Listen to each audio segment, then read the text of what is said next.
आप अपने real estate के बिजनेस को डिजिटल मीडिया के जरिए सही अंदाज में किस तरह प्रमोट कर सकते हैं, आज इस वीडियो में हम लोग डिस्कशन करेंगे। डिजिटल मीडिया के ऊपर एड रन करना कोई मुश्किल काम नहीं है, बहुत ही आसानी से आप डिजिटल मीडिया के ऊपर एड रन कर सकते हैं। एक्चुअल चैलेंज तो ये है कि आप सही स्ट्रेटेजी के साथ सही अंदाज में सक्सेसफुल एड किस तरह रन करते हैं।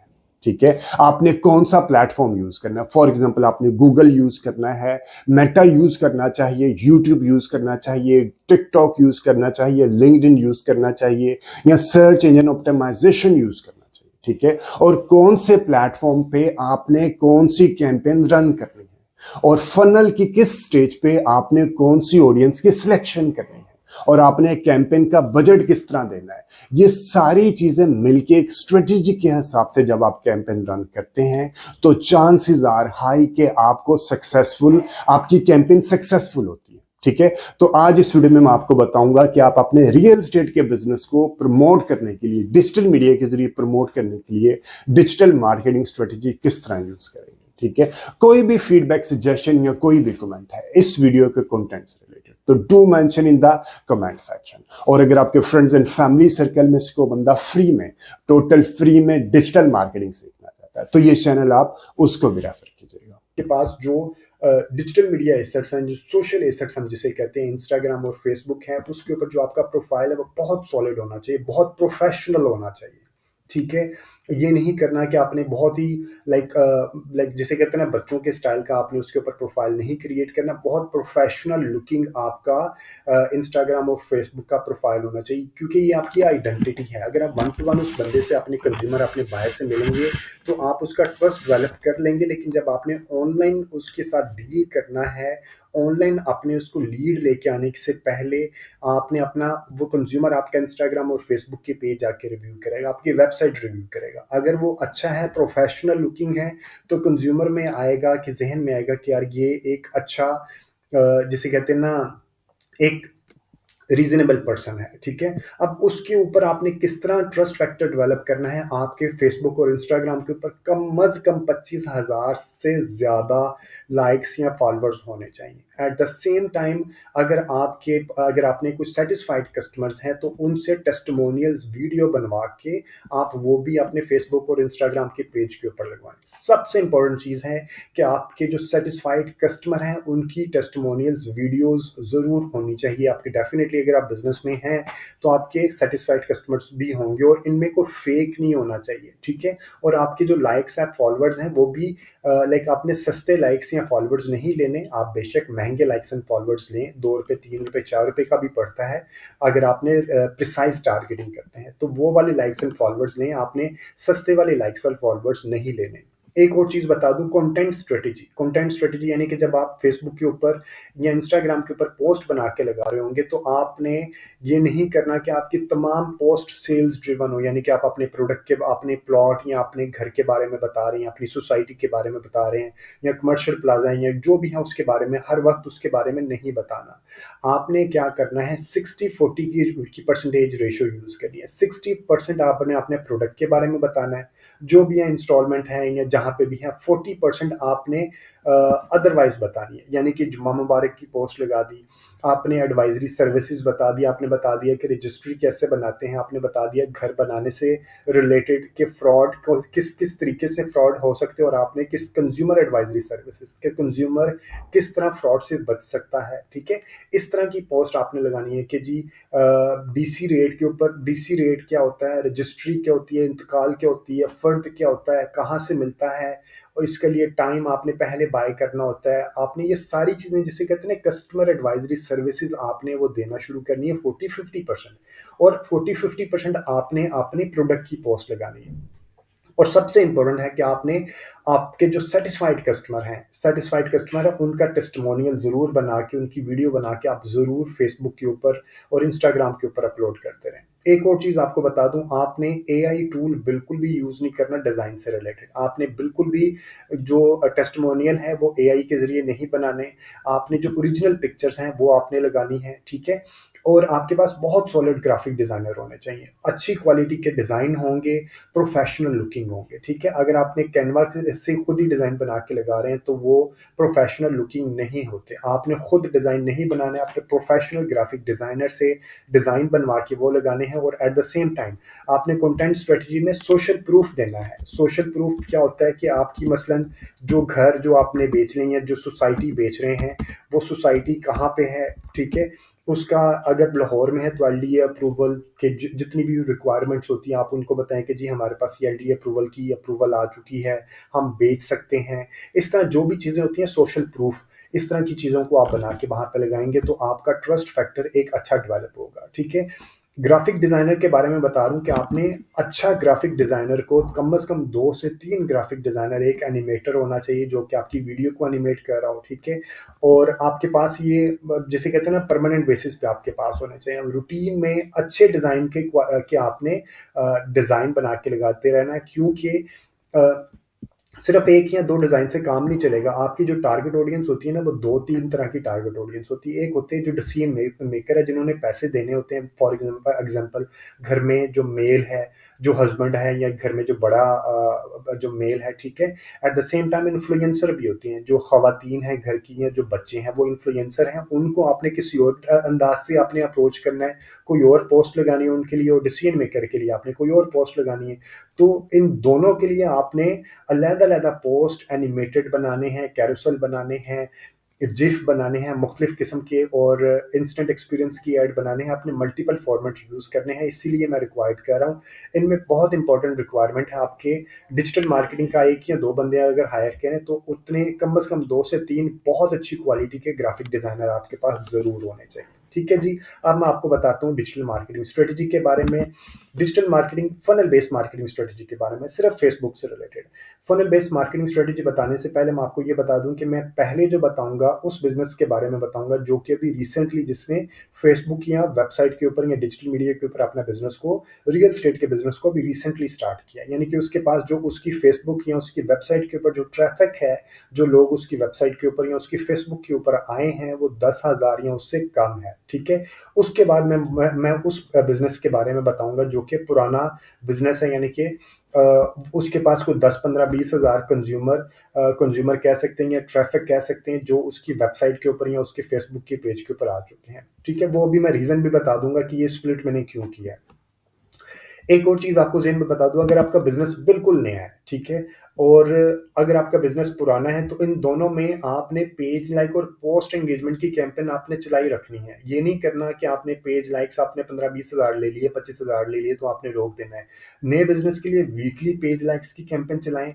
जो पुराना बिज़नेस है उसको मंथली पेज लाइक्स की कैंपेन चलाएँ। आपने थोड़ा बजट रखें लेकिन पेज लाइक्स की कैंपेन चलाते रहें। एट द सेम टाइम नए बिज़नेस के लिए आप हर हफ्ते में पोस्ट एंगेजमेंट की कैंपेन चलाएँ, और पुराने बिज़नेस में भी आप हर हफ्ते में पोस्ट एंगेजमेंट की कैंपेन चलाएँ। उसकी रीज़न बता देता हूँ। फेसबुक के ऊपर जितनी भी कैंपेन है, तमाम कैंपेन, किसी कैंपेन का भी रिजल्ट आपके पेज के ऊपर नहीं आता। जो रिजल्ट्स दिखाई देता है, कहाँ दिखाई देता है? आपके डैशबोर्ड पे दिखाई देता है, ठीक है? लेकिन अगर आप पोस्ट एंगेजमेंट अगर मैं देखता हूँ, वैसे मेरे पास जो कंज्यूमर जो होते हैं वो हमारा साइन होता है, हम उनका नहीं दिखा सकते। एक वैसे मैंने डमी अंदाज में अपनी, ये मेरी एक पोस्ट है, पोस्ट के ऊपर मैंने ये हल्की सी एंगेजमेंट स्टार्ट की, 95 लाइक्स आए, ठीक है? कमेंट्स आए। अभी रिसेंटली मैंने थोड़ी पैसों के साथ इसको स्टार्ट किया था, just for the sake of कि मैं अपने जो स्टूडेंट्स हैं उनको मैं बता सकूं। तो कहने का मकसद सिर्फ ये कि पोस्ट एंगेजमेंट वो वाहद एक्टिविटी, वो वाहद कैंपेन है जिसके रिजल्ट्स आपके पेज के ऊपर दिखाई देते हैं, ठीक है? ये अब आप ये देख के ना कीजिएगा सर आपके अपना पेज तो बिल्कुल ही अच्छा नहीं है, बिल्कुल फॉलोअर्स नहीं है, कि मैं अपने पेज को टाइम ही नहीं देता हूँ, ठीक है? मेरे पास इतना टाइम ही नहीं होता, मैं किसी जगह पे प्रॉपर फुल टाइम जॉब भी कर रहा था, और ये मैं फ्री के टेस्ट ना ट्यूटोरियल्स बना के आप लोगों को अपलोड कर रहा होता हूँ, ठीक है? तो सिर्फ पोस्ट एंगेजमेंट होती है जो आपके फेसबुक पेज का हिस्सा बन के रह जाती है, बाकी कोई कैंपेन भी आपकी पोस्ट आपके पेज का हिस्सा नहीं बनती है, ठीक है? और जब कंज्यूमर आपके पेज के ऊपर आएगा, आपकी देखेगा पोस्ट इतने बंदों ने लाइक किए हैं, इतने लोगों ने कमेंट दिया है, ये कमेंट दिया है, तो वो एक एक हेल्थी फैक्टर होता है आपके पेज का, आपके बिजनेस का ट्रस्ट फैक्टर डेवलप करने के लिए। तो बहुत इंपॉर्टेंट है आपने पोस्ट एंगेजमेंट हर वीक चलानी है और पेज लाइक्स भी कोशिश किया करें हर वीक चलाएं। अगर न्यू बिजनेस है, अगर पुराना बिजनेस है तो मंथली चलाएं, लेकिन पोस्ट एंगेजमेंट आपकी जो स्पेसिफिक आपके लिए होता है ना, एक को प्रीमियम फीचर की एक पोस्ट है, उसको आप हर हर हफ्ते में एक पोस्ट को जरूर बूस्ट किया करें, ठीक है। बेशक कम बजट रख के किया करें। एट द सेम टाइम, जो मैं अभी पहले भी बता चुका हूँ, आपने डिज़ाइनर आपके पास अच्छा होगा तो आपने डिफरेंट टाइप के डिज़ाइन को टेस्ट करते रहना है। डिजिटल मीडिया मार्केटिंग का यही तो एक फ़ायदा है कि हम डिफरेंट ऑडियंसेस को और डिफरेंट डिज़ाइन को टेस्ट करते रहते हैं, और डिज़ाइन इतने महंगे भी नहीं पड़ते हैं, ठीक है। डिज़ाइनर आपके पास, ग्राफिक डिज़ाइनर आपके पास ऑन बोर्ड, आपने उसको आपने जिसे कहते हैं ना हायर किया हो, तो आप हर ऑडियंस के लिए, लाइक अगर हाउसवाइफ के लिए अलहदा डिज़ाइन है, आपके जो जिस बंदे ने बाय करना है, डिसीजन मेकर जो हस्बैंड है उसके लिए अलहदा डिज़ाइन है, बच्चों के लिए जो कि 28 साल से अबव है, जो डिसीजन मेकर जो इन्फ्लुएंसर हो सकते हैं उनके लिए अलहदा डिज़ाइन है, उनके लिए कंटेंट भी अलहदा है, ठीक है। तो ये दो चीज़ें आपने जेहन में रखनी है। अब मैं आपको एक्चुअल पॉइंट के ऊपर आता हूँ, कंटेंट्स फनल स्ट्रेटजी। फनल क्या होता है, ये हम इसे कह रहे हैं फनल, ठीक है। फनल के 3 हिस्से होते हैं, वैसे 3 से ज़्यादा भी अक्सर लोगों ने बनाए होते हैं, लेकिन मैं ईज़ी टू गो चलता हूँ कि जो आसानी से जिसको हम कन्वर्ट भी कर सकें, जिससे हमें आसानी से रिजल्ट्स भी मिल सकें। 3 फनल के हिस्से से एक को कहते हैं टोफू, एक को कहते हैं मोफू, एक को कहते हैं बोफू। अगर आप फ्रीलांसर हैं तो ये चीज़ें आपके फिंगर टिप्स पे होना चाहिए। अगर आप ओनर हैं और आप खुद अपना बिजनेस चलाना चाह रहे हैं तो फिर भी ये आपको पता होना चाहिए। टोफू होता है टॉप ऑफ फनल, मोफू होता है मिडल ऑफ फनल, बोफू होता है बॉटम ऑफ फनल। टोफू के ऊपर जब आप कैंपेन चलाते हैं ना, यहाँ पे जब आप कैंपेन, यानी कि जब आप फेसबुक के ऊपर पहली कैंपेन चलाते हैं ना, तो आपकी कैंपेन किन लोगों के पास जाती है, जो आपके ब्रांड के बारे में नहीं जानते। तो ऐसी ऑडियंस को हम क्या कहते हैं, कोल्ड ऑडियंस, क्योंकि वो आपके ब्रांड के बारे में नहीं जानते, ठीक है। जब आपने शुरू की पहली कैंपेन चलानी है तो आपने किस बेसिस पे चलानी है, आपने इंटरेस्ट की बेसिस पे चलानी है, इंटरेस्ट टारगेटिंग करनी है, ठीक है। और इंटरेस्ट टारगेटिंग आपने क्या करनी है, एक ही कैंपेन के अंदर एक ऑब्जेक्टिव होता है, एक कैंपेन का एक ऑब्जेक्टिव होता है, लेकिन उसके अंदर आप मल्टीपल एड सेट क्रिएट कर सकते हैं। मैं अभी आपको जाके यहाँ दिखा देता हूँ। फॉर एग्जाम्पल ये डैशबोर्ड है, ये मैंने कोई एक ट्रैफिक से रिलेटेड एक कैंपेन क्रिएट की, ठीक है जी। ये एक कैंपेन मेरे सामने आ गई, ये कैंपेन है, ठीक है। यहाँ पे ट्रैक ऑब्जेक्टिव क्या था, सिर्फ एक, मैंने ट्रैफिक का ऑब्जेक्टिव किया। मैं इस कैंपेन को डुप्लीकेट करूंगा तो डुप्लीकेट क्या होगा, कैंपेन डुप्लीकेट हो जाएगी, ठीक है। लेकिन एक ही कैंपेन ऑब्जेक्टिव के अंदर, ट्रैफिक के अंदर मैं मल्टीपल एड सेट्स क्रिएट कर सकता हूँ, यानी कि मल्टीपल ऑडियंसेस को टेस्ट कर सकता हूँ, ठीक है। और हर एड सेट के अंदर मैं मल्टीपल एड्स भी क्रिएट कर सकता हूँ, ठीक है। कोई एड स्टैटिक होगा, कोई वीडियो होगा, कोई इंस्टेंट एक्सपीरियंस होगा, इस तरह मैं मल्टीपल चीज़ों को टेस्ट कर सकता हूँ। तो यहाँ पे सिर्फ ये है कि आपने एक कैंपेन जो क्रिएट करनी है, इंटरेस्ट के ऊपर जो आपने कैंपेन क्रिएट करनी है, ये वाली मैं आपको बता रहा हूँ। यहाँ पे आपने मल्टीपल इंटरेस्ट, यानी कि अगर आपका यहाँ पे अगर मैं दिखा सकूँ तो हो सकता है मेरे पास हो। फॉर एग्जाम्पल आपने इंटरेस्ट के ऊपर आपने अगर मैं लेता हूँ, फॉर एग्जाम्पल लेके चलता हूँ ड्रेस के से रिलेटेड, ठीक है। ड्रेस का अगर मैं बिजनेस कर रहा हूँ, लेकिन अभी रियल एस्टेट का बिजनेस आपने सिर्फ अंडरस्टैंडिंग के लिए लेना है, तो मैं मेरा इंटरेस्ट क्या होगा, एक एड सेट का इंटरेस्ट क्या होगा मेरा, सिर्फ उससे डिटेल्ड कैटेगरी स्पेसिफिक, यानी कि ड्रेस, लेडीज गारमेंट्स, रेडीमेड और 3 पीस सूट, इस तरह के क्या होंगे मेरे इंटरेस्ट होंगे एक एड सेट का। एक और एड सेट मैं क्रिएट करूंगा, उसमें मैं क्या करूंगा, क्लोजली रिलेटेड इंटरेस्ट, ये है कैटेगरी स्पेसिफिक। तो आपकी कैटेगरी एक है लाइक बाय न्यू हाउस, इस तरह की जो आपने इंटरेस्ट डेवलप करना वो करना, और एक है क्लोजली रिलेटेड, यानी कि कॉस्मेटिक्स आ गया, फुटवियर आ गया, तो इसमें आ जाएगा जो कि लोग गाड़ी बाय करते हैं, ठीक है। जो लोग लाइक गाड़ी के अलावा आपने लेके आ सकते हैं हाउस होल्ड से रिलेटेड जो चीज़ें लेके चलते हैं। इसके अलावा आपने कुछ कंपैटिटर के ऊपर लेके चलना है। फॉर एग्जांपल लाइमलाइट है तो आपका आ जाएगा बहरिया आ गया, या कोई भी आपका जो कंपैटिटर है। इसके अलावा आपने जो इन्फ्लुएंसर्स को अप्रोच करना है, आपने उनकी लाइफ साइकिल देखना है, डिजिटल लाइफ साइकिल, कि वो क्या क्या करते होंगे, यानी कि KFC जाते होंगे, मैकडोनल्ड जाते होंगे, मुनाल जाते होंगे, तो आपने इनके इंटरेस्ट यहाँ पे ढूंढ के लगाने हैं। इसके अलावा वो अगर मेल है तो वेट लिफ्टिंग जिम जाता होगा, अगर फीमेल है तो वेलनेस के ऊपर जाती होंगी, वेट कंट्रोल के लिए जाते होंगे, ठीक है। इसके अलावा आप प्रोफेशन के ऊपर भी लेके आ सकते हैं। आपने किसी अच्छी ऑर्गेनाइजेशन, यानी कि किसी बैंक के बंदों को तो अप्रोच ना कीजिएगा, क्योंकि उनके पास हाँ, बैंक के बंदों को अप्रोच ज़रूर कीजिएगा क्योंकि उनके पास सैलरी अच्छी होती है और उनको वहाँ से जिसे कहते हैं कस्टमाइज़्ड रेट पे मिल जाता है और वो ईज़ी आपके घर बाय कर सकते हैं। बैंकिंग प्रोफ़ेशनल्स, ठीक है? Doctors, engineers, chief operating officers, तो आप प्रोफ़ेशन के हिसाब से भी अप्रोच कर सकते हैं। तो मल्टीपल आपने क्या करना है, आपने मल्टीपल एड सेट्स क्रिएट करने हैं, ठीक है? अब जब एड सेट्स क्रिएट करेंगे, आप मल्टीपल एड सेट्स क्रिएट करेंगे तो 15 से 20 दिन या 25 दिन आपने ऐड चलानी है सिर्फ इंटरेस्ट के ऊपर, ठीक है? अगर आपका बिज़नेस बिल्कुल न्यू है। जब तक आपके पास कम से कम 10 से 15,000 की ट्रैफ़िक आपकी वेबसाइट के ऊपर या आपके फ़ेसबुक के पेज के ऊपर ना आ जाए, आपने इंटरेस्ट की टारगेटिंग करनी है। जैसे ही 10-15 हज़ार लोग आपकी वेबसाइट के ऊपर आ गए या आप फेसबुक के साथ आपके साथ इंटरेक्शन स्टार्ट हो गया, तो उसके बाद आपने रीटारगेटिंग की कैंपेन क्रिएट करनी है। रीटारगेटिंग क्या होती है कि वो लोग जो कि आपकी वेबसाइट के ऊपर आए या आपकी फेसबुक के पेज के ऊपर आए और उन्होंने आपके फेसबुक के पेज के ऊपर लाइक किया, कमेंट किया, शेयर किया या फेसबुक या वेबसाइट के ऊपर आए और उन्होंने कोई स्पेसिफिक पेज को रिव्यू किया, तो फिर सिर्फ उन्हीं ही लोगों को आपने अपनी ऐड दिखानी है, ठीक है? रीटारगेटिंग की किनको ऐड दिखानी है? आपने ऐड इंटरेस्ट की आपने ऐड चलाई, 5 लाख लोगों तक आपकी ऐड गई, को 50,000 लोग आपकी वेबसाइट के ऊपर आए, ठीक है? और जो लोग आए और फेसबुक के ऊपर आए, उनमें से 10,000 लोगों ने आपके किसी स्पेसिफिक पेज को लाइक किया, फेसबुक के ऊपर इंटरेक्शन किया। अब आप उन 10,000 लोगों को अपनी ऐड दिखाएंगे, किस तरह दिखाएंगे? रीटारगेटिंग करेंगे। इनकी एक ऑडियंस क्रिएट होती है, उसे हम कहते हैं कस्टम ऑडियंस, ठीक है? अब ये कस्टम ऑडियंस कैसे क्रिएट होती है, रीटारगेटिंग की कैंपेन कैसे क्रिएट करते हैं, इससे रिलेटेड डिटेल्ड में वीडियोस मेरे चैनल के ऊपर अवेलेबल है। और अगर अभी तक आपने मेरे चैनल को सब्सक्राइब ही नहीं किया तो डू सब्सक्राइब माय चैनल, ठीक है?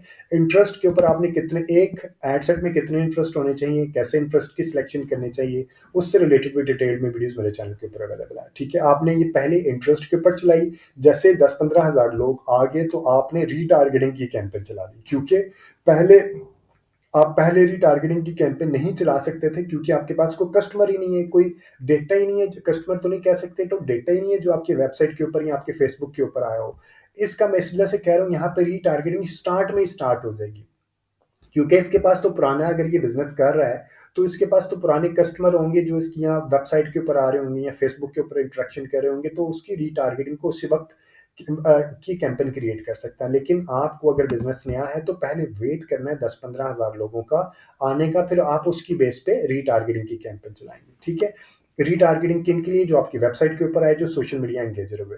उसके बाद आपने मज़ीद रीटारगेटिंग करनी है और उनको लीड फॉर्म दिखाना है। यहाँ पे तो आप अपने प्रोडक्ट के बारे में बताया, ठीक है? यहाँ पे उसकी मज़ीद फीचर्स के बारे में बताया, यहाँ पे आपको लगा कि उसने ज़्यादा टाइम स्पेंड किया है, यहाँ पे आप उसको लीड फॉर्म दे दें, ठीक है? फेसबुक के ऊपर लीड फॉर्म थर्ड स्टेज के ऊपर लेके आएँ, लीड फॉर्म ले आएँ या यहाँ पे व्हाट्सएप ले आएँ। अब लीड फॉर्म क्या होता है? कस्टमर से कहते हैं, अब वो इंटरेक्ट काफ़ी, जिसे कहते हैं ना, इंटरेस्ट ले रहा है आपकी वेबसाइट के ऊपर या आपके सोशल मीडिया के ऊपर, कि आपसे सोशल मीडिया के ऊपर वो इन्फॉर्मेशन पूछ रहा है। आप लीड फॉर्म वहाँ पे आप भेज दें कि जी उन्हीं लोगों को आप लीड फॉर्म की एक कैंपेन चलाएँ कि जी अगर आपको कोई क्वेश्चन है तो आप हमें अपनी इन्फॉर्मेशन दे दें, यानी कि आप अपना कॉन्टैक्ट डिटेल दे दें, अपना नाम, मोबाइल नंबर, अपना सिटी के बारे में बता दें, हमारा बंदा आपको फ़ोन करके तमाम डिटेल्स बता देगा। तो यहाँ पे आपने लीड फॉर्म शुरू में यूज़ नहीं कर लेना, यहाँ पे आपको बहुत महँगा लीड फॉर्म पड़ेगा। आपने पहले उनका इंटरेस्ट डेवलप करवाएँ, आप देखिए कि उनका इंटरेस्ट है भी या नहीं, और फिर सेकंड या थर्ड यहाँ पे भी यूज़ कर सकते हैं, यहाँ पे भी यूज़ कर सकते हैं। शुरू में अक्सर लोग क्या करते हैं, शुरू में ही अपना लीड फॉर्म चलाना शुरू हो जाते हैं, वहाँ पे आपको लीड्स तो मिल जाते हैं लेकिन वो अक्सर जिसे कहते हैं ना, कन्वर्ट होने के चांसेस कम होते हैं। पहले इंटरेस्ट के ऊपर चलाएँ, जब वो मैच्योर हो जाए रीटारगेटिंग के ऊपर आप आके लीड फॉर्म चलाएँ या व्हाट्सएप के ऊपर भी लेके आ सकते हैं, ठीक है? वो भी एक तरह की लीड ही होती है, आपने अपना व्हाट्सएप के साथ उसको लिंक किया होगा, ठीक है जी? अब एक और चीज़ बता दूँ कि यहाँ पे आपने एड सेट बजट बजट जो है एड सेट के लेवल पे देना है या कैंपेन के लेवल पे देना है, इससे रिलेटेड डिटेल में वीडियोज़ मेरे चैनल के ऊपर अवेलेबल है। एक और चीज़ बता दूँ, कंज़्यूमर को आपने बहुत अच्छी तरह समझना है, ठीक है? क्योंकि उसके लिए ये वन टाइम एक्टिविटी होती है, आपने उसको समझना और ये देखना है कंज़्यूमर कौन-कौन सी तरह के हैं। आपके पास जो कंज़्यूमर होंगे, मैं देखता हूँ शायद यहाँ पे बुल्स आई जो आपकी है, यानी कि जो आपका पहला इंपॉर्टेंट कंज्यूमर है वो मेल है और उसकी एज 30 से 45 के दरमियान हो सकती है और वो मैरिड होगा, ठीक है? और इसी तरह जो आपके मज़ीद कंज्यूमर है वो इन्फ्लुएंसर हो सकती हैं, वो फीमेल घर की ख़वातीन जो होती हैं, ठीक है? तीसरा आपका जो ऑडियंस हो सकती है वो इन्वेस्टर है, जो कि पाकिस्तान में या पाकिस्तान से बाहर रहते हैं और इन्वेस्ट करना चाह रहे हैं, और वो इन्वेस्ट घर लेके आगे रेंट पे दे देते हैं, ठीक है। वो इन्वेस्टर, वो भी आपकी एक ऑडियंस हो सकती है। तो हर एक कंज्यूमर को आपने समझना है कि उसकी साइकोग्राफिक क्या है, उसके लिए क्या नीड है, वो लो इंस्टॉलमेंट पे लेना चाह रहा है, ठीक है। और इसके क्या है कि ओनर या लाइक ये घर में तो नहीं रहता, रात के वक्त घर में आता है, और ये घर में अगर वो रेंट के ऊपर रहते हैं तो ओनर के इश्यूज हैं, ठीक है। तो इस तरह की चीज़ों को देख के ये जो ग्राफिक डिजाइनर है या जो मार्केटिंग का पर्सन है, वो देख के आपके डिजाइन बनाएगा, कॉल टू एक्शन या जिसे हम टैग लाइन कहते हैं वो बना के, तो और अच्छे डिजाइन बना रहा होगा, ठीक है जी। और एक और चीज बता दूं, यूजीसी यानी कि यूजर जनरेटेड कंटेंट सबसे इंपॉर्टेंट चीज है आगे डिजाइन इसमें। आपके यूजीसी, आपका जो सेटिस्फाइड कंज्यूमर है उसकी वीडियोस बना के आप अपलोड करते रहा करें। जैसे आपने लाइक कि जी मुझे अच्छी सर्विसेज मिली है, कंटेंट आप क्रिएट करवा लें चैट जीपीटी से, या आपके बंदों एक बहुत लेंथी कंटेंट भी क्रिएट नहीं करवाना, 15 20 25 सेकंड की अपनी वीडियो बनानी है और वीडियो बना के आपने फेसबुक के ऊपर लगा देनी है, ठीक है जी। और सोशल प्रूफ, और एट द सेम टाइम जो एलडीए है, ये सीडीए है, जिस सोसाइटी में भी आपने, जिस इलाके में भी घर बनाया, वहाँ पे जो डेवलपमेंट अथॉरिटी है उसके प्रूफ कि जी हमें अप्रूवल मिल चुकी है, या जो भी घर है ये उसकी प्रॉपर रजिस्ट्री है, ये इंतकाल वाला है, ये फर्द वाला है, ये जो भी टेक्निकलिटीज है वो ज़रूर आपने मेंशन करना है। क्योंकि रिसेंटली मैंने घर बाय किया था, तो इट्स वेरी टफ, लाइक आपको पता नहीं होता कि फ्रॉड ना हो जाए कहीं, खुदा ना खास्ता। तो ये चीज़ें बहुत इंपॉर्टेंट, बहुत मैटर करती हैं। और अगर मैं इसमें और इसमें डिफरेंस देखूं, जो मैं अभी आपको बता चुका हूँ, यहाँ पे आपने, अभी मैं दोबारा बता, इंटरेस्ट कैंपेन आपने शुरू में चलानी है, और कुछ अर्से बाद आपने रीटारगेटिंग की कैंपेन भी चला देनी है। फिर आपने ये रूटीन में चलाई रखनी है, इंटरेस्ट कैंपेन भी चलती रहेगी और रीटारगेटिंग भी चलती रहेगी। ये नहीं है कि आपने इंटरेस्ट टारगेट वाली कैंपेन शुरू में चलाई और बाद में आपने सिर्फ रीटारगेटिंग चलाई। तो इंटरेस्ट टारगेटिंग एक तरह ऊपर से कस्टमर आ रहा है और वो नीचे, यानी कि पानी ऊपर से आ रहा है तो नीचे जा रहा है। अगर ऊपर से पानी आना बंद हो जाएगा तो नीचे पानी खुश्क हो जाएगा, ड्राई हो जाएगा। तो ये ऊपर से बेस आ रही है और नीचे आस्ता आस्ता फिल्टर आउट हो रही है, तो ये आपने चलाई रखनी है। और एक आपने थर्ड लेवल पे काम करना है, जब ये आपने लाइक एक हैंडसम आपके पास कस्टमर आना शुरू हो जाएंगे, तो आपने लुक लाइक ऑडियंस क्रिएट करनी है। वो लोग जिन्होंने आपका लीड फॉर्म के ऊपर एक्शन किया या जो व्हाट्सएप के ऊपर आए, उनको आपने उस तरह की लुक लाइक ऑडियंस क्रिएट करनी है। लुक लाइक ऑडियंस क्या होती है कि आप फेसबुक से कहते हैं कि ये लोग जो कि मुझे लीड फॉर्म दे रहे हैं, इसी तरह के फीचर्स के, इसी तरह के इंटरेस्ट के लोग मुझे और चाहिए, और मेरी ऐड आप उनको दिखानी है। तो आपकी ऐड फिर उनको एक ऑडियंस क्रिएट करके फेसबुक आपको दे देता है। फिर आप उसको उसके ऊपर भी एक कैंपेन क्रिएट करेंगे, ये भी एक बहुत अच्छी ऑडियंस होती है। और इसको भी हम कोल्ड ऑडियंस या टोफू में रखते हैं, क्योंकि ये फीचर्स उसी तरह के लोगों की हैं जिन्होंने लीड फॉर्म या व्हाट्सएप के ऊपर फिल किया है, लेकिन ये अभी आपके ब्रांड से जानते नहीं है। इस वजह से इनको कहते हैं लुक लाइक ऑडियंस, और ये टोफू और कोल्ड ऑडियंस के अंदर आता है, ठीक है। सेम चीज आपने इंटरेस्ट टारगेटिंग चलानी है, आपने वेबसाइट के ऊपर जो आप रीटारगेटिंग चलानी है, और लुक लाइक ऑडियंस की आपने ये कैंपेन चलाई रखनी है, ठीक है। उम्मीद है कि ये कंटेंट आपको वैल्यू एडिशन देगा। हाँ, एक और चीज़ बता दूं, इंपॉर्टेंट चीज़ है, ये मैंने सिर्फ स्ट्रेटजी बताई है, आपने कैंपेन कैसे क्रिएट करनी है। आपने इंटरेस्ट की बेस पे एक एक एड सेट में कितने इंटरेस्ट होने चाहिए, ए बी होना चाहिए या सी बी होने की कैंपेन बजट पे बजट होना चाहिए, या एड सेट लेवल पे बजट होना चाहिए, ठीक है। आपकी कंटेंट स्ट्रेटजी वो मैं आपको बता चुका हूँ, ठीक है। लीड फॉर्म किस तरह जनरेट करते हैं, व्हाट्सएप के ऊपर कैंपेन कैसे क्रिएट करते हैं, ऑडियंस रीटारगेटिंग की कैसे क्रिएट करते हैं, इन सबसे रिलेटेड डिटेल में वीडियोस मेरे चैनल के ऊपर पहले ही अवेलेबल है। आप मेरे चैनल को सब्सक्राइब करें और वीडियोस वहाँ से रेफर करें, और अपने रियल एस्टेट के बिजनेस को 2025 में मल्टीप्लाई करें। और कोई भी अगर फीडबैक, सजेशन या कोई भी कमेंट है इस वीडियो के कंटेंट से रिलेटेड या डिजिटल मीडिया मार्केटिंग से रिलेटेड, तो do mention in the comment section. और अगर आपके फ्रेंड्स एंड फैमिली सर्कल में से कोई बंदा फ्री में डिजिटल मीडिया मार्केटिंग सीखना चाहता है, तो ये चैनल उसको भी रेफर कीजिएगा। Thank you very much watching this video, take care and अल्लाह हाफिज।